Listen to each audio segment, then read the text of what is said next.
예, 오늘 우리 귀한 청년들이 함께 찬양하여서 얼마나 기쁜지 모릅니다. 상당히 오랜만에 청년들이 함께 같이 찬양하여서 가슴이 뜨거워졌습니다. 여러분도 그러셨죠? 그래서 너무나 행복하고 복된 날 예배할 수 있어서 감사드립니다. 물론 나라적으로 보면 대통령이 탄핵되는 이런 아픔을 경험해야 되는 가운데 위기 가운데 있습니다. 그래서 여러분에게 매일 기도를 부탁드렸습니다. 시간을 잊어버릴까봐 정오 기도에서 12시 식사하시기 전에 한 3분 정도라도 나라를 위해서 계속 기도해 주시기를 부탁드립니다. 왜냐하면 뭐 이런 어지러운 상황 속에 이 나라가 굳건히 서 있음을 세상에 알고 해서 경제적으로도 그렇고 또 안보적으로도 흔들리지 않는 그런 대한민국 되어줄 수 있도록 여러분 기도로 협력해 주시기를 부탁드립니다. 지난주는 세례 요한에 대한 증언을 함께 나누었습니다. 오늘은 동방박사들에 대한 말씀입니다. 동방박사들이 별을 보고 따라왔습니다. 따라오던 걸음을 멈추었습니다. 유대인의 왕으로 오신 예수님이 당연히 왕이시니까 왕궁에 가면 알 수 있겠다 싶었습니다. 그래서 예루살렘에 들어갔습니다. 가면 헤롯 왕으로부터 무슨 좋은 소식을 들을까라고 하는 기대를 가지고 갔습니다. 그런데 왕도 알지를 못하고 있었습니다. 그래서 왕이 제사장들을 부르고 서기관들을 불러서 물어보았습니다. 그랬더니 베들레헴에서 나올 것이다, 탄생하실 것이다 라고 하는 기록이 있습니다 라고 알려주었습니다. 여러분, 예수님이 왕이시면 왕 되신 주님을 경배해야 합니다. 여러분, 예수님을 믿음으로 구원받은 자라면 주님을 경외하고 계셔야 합니다. 여러분이 경배하는 것이 다른 어떤 것이라면 그것을 바라보고 있겠죠. 예를 들어서 여러분의 경배의 대상이 돈이라면 돈을 바라보고 있다면 돈을 경배하고 있을 것입니다. 여러분 입에서 제일 많이 나오는 단어가 무엇인지 곰곰이 생각을 해보십시오. 아마 그것이 여러분의 가장 큰 관심사일 텐데 그걸 여러분이 염두에 두고 있는 거예요. 그러면 나는 평상시에 어떤 단어를 많이 쓰는가, 어떤 말을 많이 하는가, 그걸 보면 그 사람의 관심사를 알 수 있거든요. 그러니까 여러분이 어떤 말을 많이 하는가, 어떤 단어를 주로 쓰는가 라고 하는 것을 보면 나의 관심은 여기 있구나 라고 하는 것을 알 수 있습니다. 사실 예수 믿는 사람은 예수님 이야기를 가장 많이 해야 되는데 실상 목사라는 저부터도 그러지 못합니다. 그래서 회개합니다. 우리 입에서 나오는 이야기가 왕이신 예수님에 대한 이야기가 나와야 할 텐데 우리가 사는 세상이 우리로 하여금 우리의 눈이, 우리의 귀가 그렇게 예수님께 집중하지 못하도록 하는 어떤 상황에 우리가 살아가고 있습니다. 솔직히 저도 대통령 개엄하면서부터 계속 유튜브 보고요, 뉴스 보고요. 그동안 막 계속 그랬거든요. 근데 뭐 어제 탄핵되고 난 다음에는 조금 그렇지만 그전에는 계속 그거만 봤어요. 일주일 내내 제 마음에요 그냥 대통령 탄핵만 있어요. 그래가지고 온통 제 생각이 그거였어요. 솔직히 고백합니다. 물론 가장 중요한 사안이기 때문에 뭐 그걸 전혀 무시하고 산다는 것은 말이 안 되는 이야기죠. 왜 현실 속에 살고 있기 때문에. 그러나 그럼에도 불구하고 제 마음속 한 구석에서는 뭐 대책이 없는 그 무언가를 자꾸만 바라보고 있었던 저 자신이었던 것 같아요. 그래서 말씀을 생각하면서 사실 뭐 여러분에게 무슨 어떤 말을 하기보다 저 자신이 물론 중요한 것이지만 그럼에도 불구하고도 더 중요한 예수 그리스도의 오심. 여러분 들어오시면서 눈여겨보셨는지 모르지만 작은 포스터가 몇 장 이렇게 붙여 있어요. 입구에도 붙여 있고 식당에도 붙여 있거든요. 혹시 보셨나요? 그런 게 있었어? 이런 것 같아요, 여러분 표정이 보니까. 근데 거기에 뭐라고 써 있죠? 자세히 보셨나요, 혹시? 뭐 있나벼? 뭐 목사님 붙여놨나 보지 뭐. 악의 왕이 나셨다라고 하는 거예요. 물론 나라를 다스리는 분은 대통령이고요.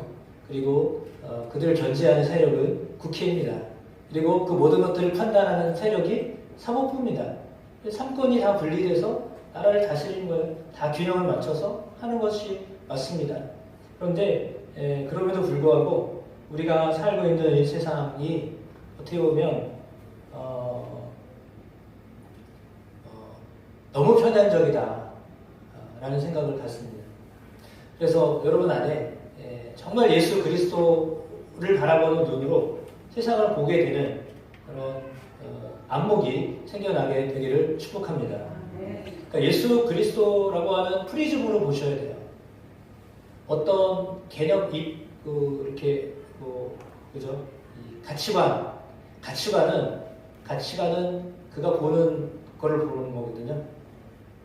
말씀드린 것처럼 내가 보고 있는 걸 보는 거예요. 내가 어떻게 보는 거냐에 따라서 그게 그렇게 보여요. 사람을요, 나쁘게만 보면요, 다 나쁜 것만 보여요. 근데 그 사람들이 선한 사람들이야, 좋은 사람들이야. 이렇게 보면요, 아무리 약한 사람도 선하게 보여요. 왜? 그 속에 선한 게 있거든요. 근데 악하게 보면요, 아무리 선해도요, 그 속에 악한 게 보여요. 털면 먼지 안 나는 사람이 어디 있겠어요. 그러니까 보면 그렇게 다 보여요. 그것만 보여요. 그렇게 보면 그렇게 보여요. 어떻게 보느냐가 제일 중요한 관점이에요. 이게. 그래서 어떻게 보아야 되느냐라고 하는 겁니다. 동방 박사들은 뭘 보고 왔냐면 별을 보고 왔어요. 물론 별을 연구하는 사람들이었겠죠. 그러니까 별을 보고 왔습니다. 별을 보고 왔는데 그들은 유대인의 왕이 나신다라고 하는 그런 확신을 가지고 왔어요. 그런데 실상 유대에 살고 있었던 헤롯 왕도 몰랐고 대제사장도 몰랐고 서기관도 모르고 베들레헴에 살고 있었던 사람도 모릅니다. 같은 다윗의 후손이라고 하는 사람들도 사실은 세례 요한의 가족들 외에는 전혀 몰랐습니다. 알지 못했습니다. 그런데 예수님이 나셨거든요. 세상은 전혀 알지 못했습니다. 그러나 예수님은 전혀 알지 못하는 그 상황 속에서 예수님이 이 땅 가운데 육신의 몸을 가지고 오셨습니다. 동일하게 예수님의 모습으로 예수님이 어떻게 오셨느냐면 성령의 모습으로 오신 게 아닙니다. 멋있는 어떤 사람의 모습으로 오늘 찬양했던 우리 청년들의 멋진 모습으로 이렇게 오자마자 이렇게 멋진 모습으로 오지 않았어요. 어제 이 찬양 연습을 했는데 8시 한 50분부터 했거든요. 10시 한 10분까지 했어요. 저녁에 이렇게 했는데 정수가 같이 이렇게 서가지고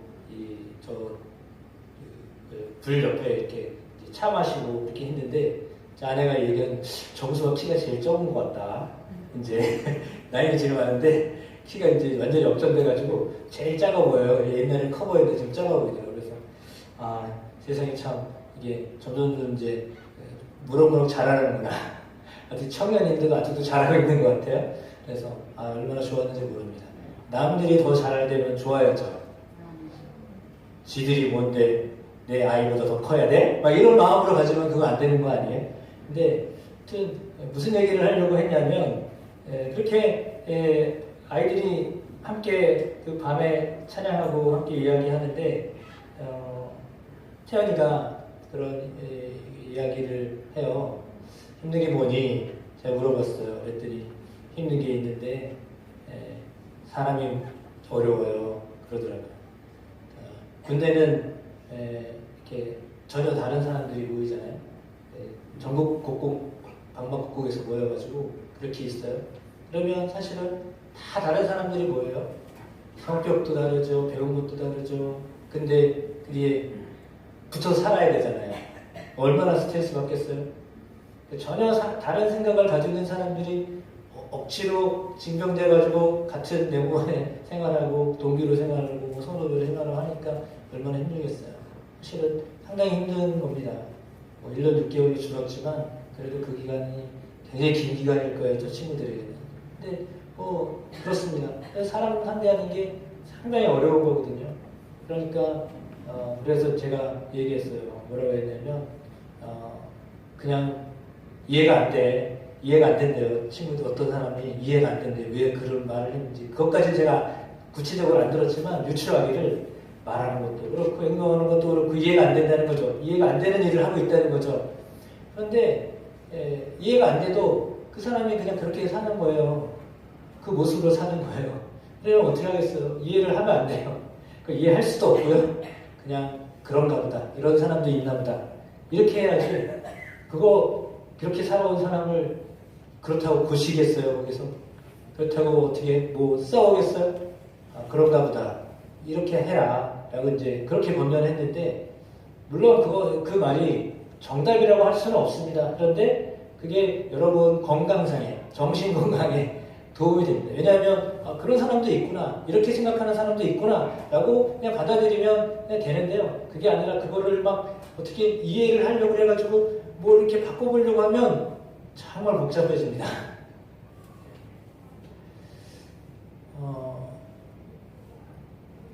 예수님의 탄생이 있었는데 예수 그리스도가 이 땅에 오셨는데 예수님이 오셨는데 사람들은요 알지를 못했어요.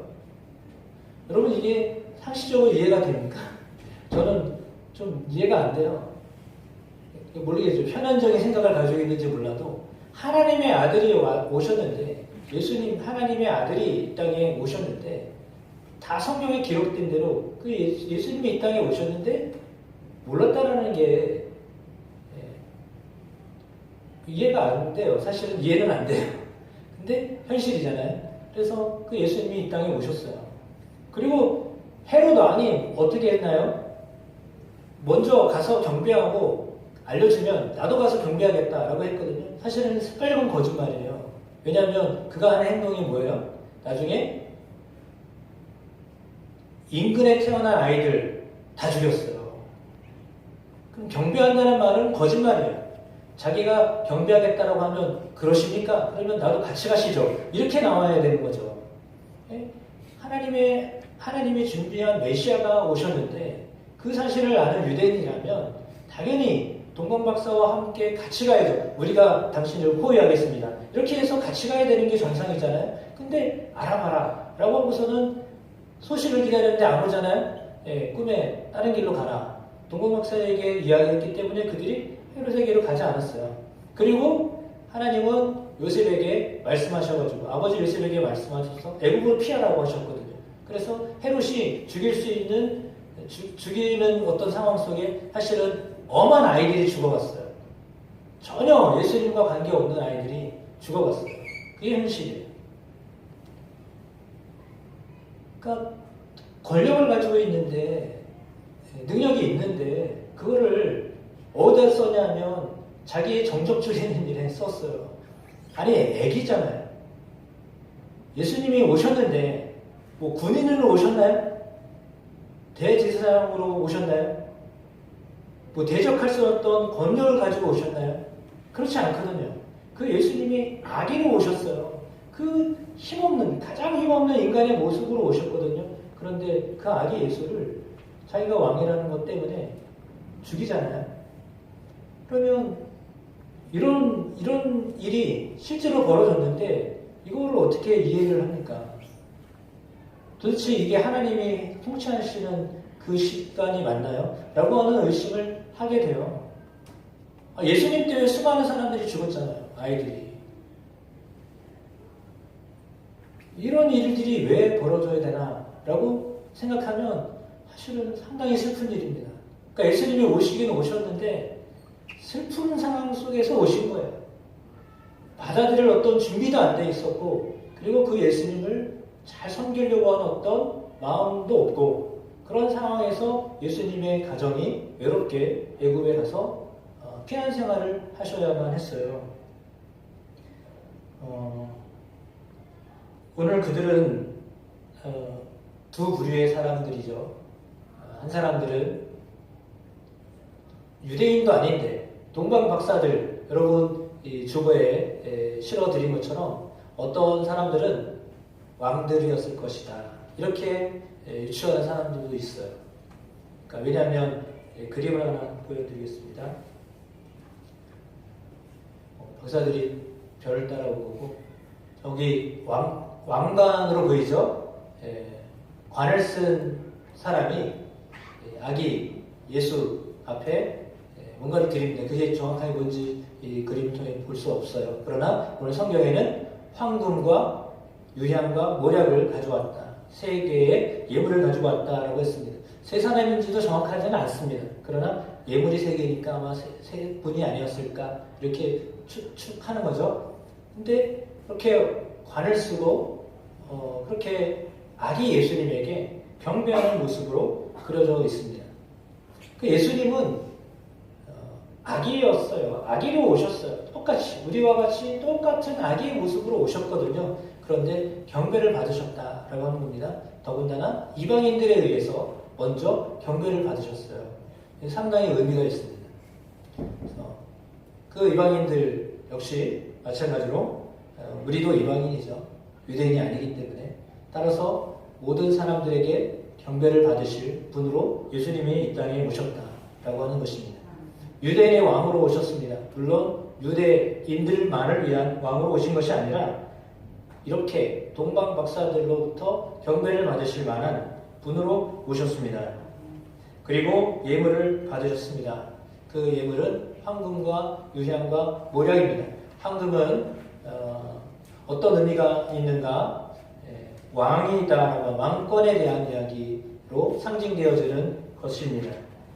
그러니까 왕으로 오신 예수님을 우리가 섬깁니다 라고 하는 의미가 그 이야기 속에 있는 거죠. 두 번째는 유향입니다. 유향은 향료죠.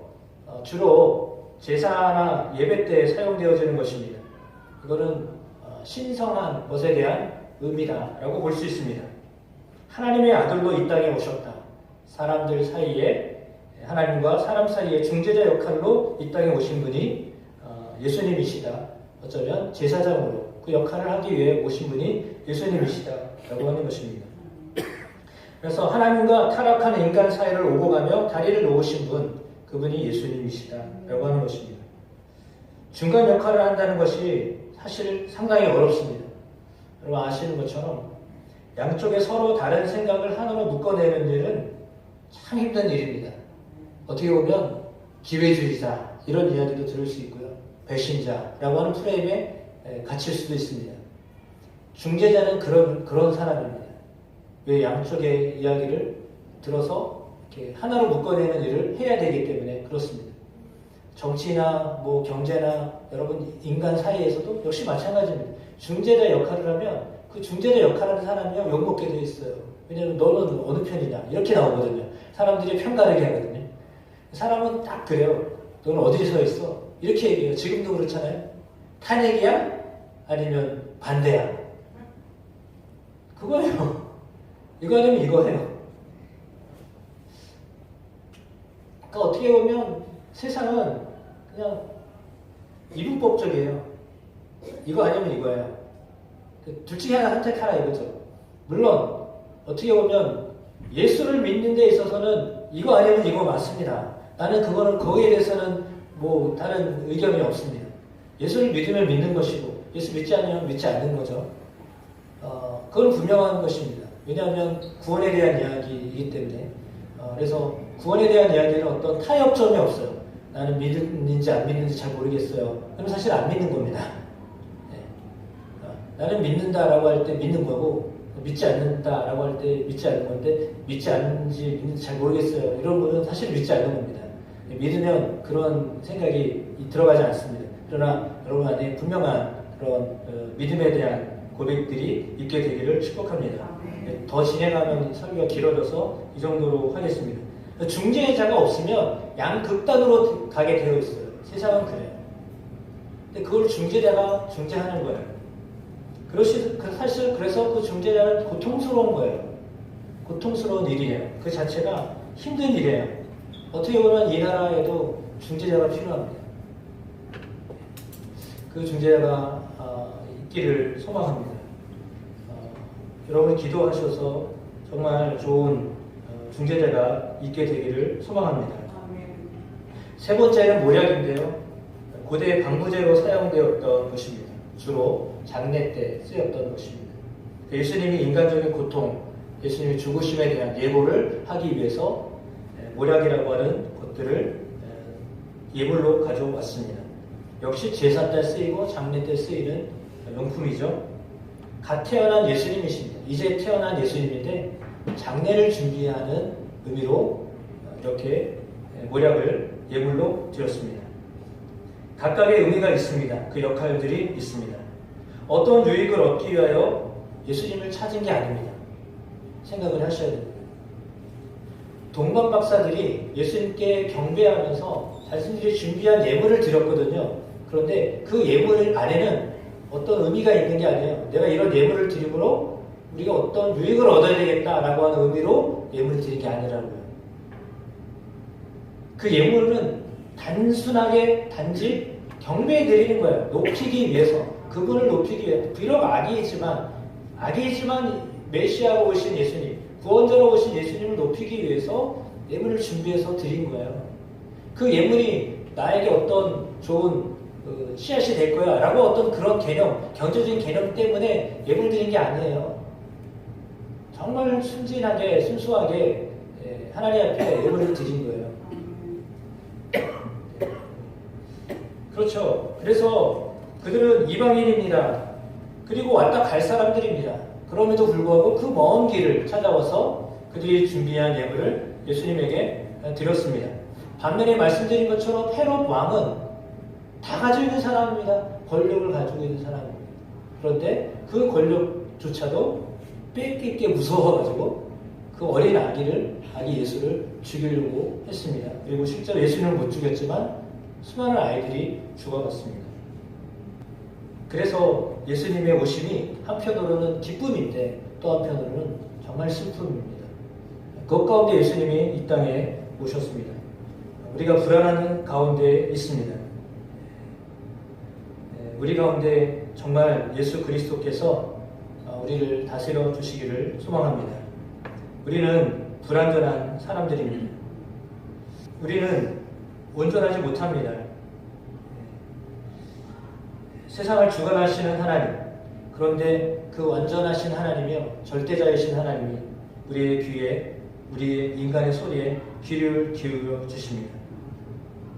우리가 예수님의 이름으로 기도하면 그 소리를 하나님이 듣고 계십니다. 기도는 우리가 하나님께 우리의 마음을 쏟아드리는 그런 좋은 은혜의 수단입니다. 우리가 하나님 앞에 기도할 때 하나님의 마음이 움직이실 줄로 믿습니다. 동방 박사들, 유대인들도 알지 못한 예수님의 탄생 소식을 알고 경배했던 사람들입니다. 이방인이지만 먼 곳에서 예물을 준비하여 오직 예수님의 탄생을 기뻐하며 경배했던 사람들입니다. 이런 동방 박사들의 그 마음처럼 우리가 예수 그리스도를 경배하며 살게 되기를 소망해 봅니다. 세상의 어떤 가치관과 하나님은 정말 다른 방법으로 하나님의 일을 이루십니다. 하나님의 일하시는 방법은 사람의 방법과 너무 다릅니다. 정말 엉뚱해 보이는 동방 박사들, 어떻게 보면 이게 맞는 건가? 라고 하는데 할 정도로, 그러나 그들을 통하여 예수님이 경배를 받으셨습니다. 우리는 예수님을 알지 못하거나 예수님을 알고 경배하거나 아니면 예수님을 죽이려고 하는 사람일 것입니다. 오늘 성경에 기록되어져 있는 동방 박사처럼 순수하게 주님을 경배하는 사람이거나 아니면 주님을 전혀 모르는 사람들이거나 아니면 알고도 예수님을 죽이려고 하는 사람이거나 그런 부류 가운데 한 사람이겠죠. 우리는 어떤 사람입니까? 주님을 경배하는 사람으로 서 있는 여러분의 삶이 되기를 축복합니다. 그 주님이 오셔서 진실로 우리를 다스리시는, 여러분의 마음도 다스려 주시고 또 우리의 가정도 다스려 주시고 또한 우리나라도 다스려 주시는 그런 은혜가 있게 되기를 축복합니다. 물론 하나님은 사람을 대리하여 세우십니다. 그래서 대리한 그 사람이 정말 예수의 마음을 가지고 예수님의 그 마음을 가지고 중재자의 역할을 감당하는 그런 사람으로 삶을 살아갈 수 있도록 우리가 위하여 기도해야 하겠습니다. 여러분의 삶도 역시 마찬가지입니다. 여러분의 삶도 그 누군가를 위하여 중재할 수 있는 그런 마음으로 서고, 그리고 순수하게 주님을 경배하고 주님을 높여드리는 그런 삶을 살게 되시기를 축복합니다. 동방 박사들이 그렇게 예루살렘 성에 가서 왕궁에서 이야기를 듣고 길을 떠나기 시작하였을 때 그들은 다시 별이 나타나는 것을 보고 크게 기뻐하였다라고 했거든요. 주님이 안 보였다가, 주님의 별, 예수 그리스도의 별이 안 보였다가 그 이야기를 듣고 또다시 움직일 때 그 별이 다시 보였거든요. 그러니까 우리가 정말 보아야 될 예수 그리스도를 늘 보면 우리 안에 주님이 우리 속에 정말 기쁨을 허락하실 줄로 믿습니다. 동방 박사들처럼 어쩌면 유대인도 아닌 그들이 그렇게 별 보고 어떻게 단순히 우리가 볼 때 어떻게 별을 보고 좋아하나 라고 할 정도로 그들은 그 별이 마치 예수님처럼 생각했기 때문에 그 별을 보고 실제로 그렇게 기뻐하고 기뻐했던 것이죠. 그러니까 여러분 마음에도 동일하게 예수 그리스도를 향한 마음이 불붙어서 주님이 함께 하심으로 인하여 기뻐하는 그런 은혜가 있게 되시기를 축복합니다. 물론 나라는 이렇지만 그러나 그럼에도 불구하고 그 주님이 여전히 우리 안에 계시다라고 하는 것을 놓치지 않냐고 그 주님을 바라보며 그런 마음에 있는 걱정과 근심들이 물러나는 그런 은혜도 경험하게 되시기를 주의 이름으로 축복합니다. 우리 옆에 분에게 이렇게 고백하겠습니다. 이렇게 고백했으면 좋겠습니다. 그럼에도 불구하고 우리는 예수님을 기대합니다. 그렇습니다. 주님이 여러분 안에서 또 우리 가운데서 역사하실 줄로 믿습니다. 그 주님으로 인하여 기뻐하는 여러분의 삶이 되시기를 주의 이름으로 축복합니다.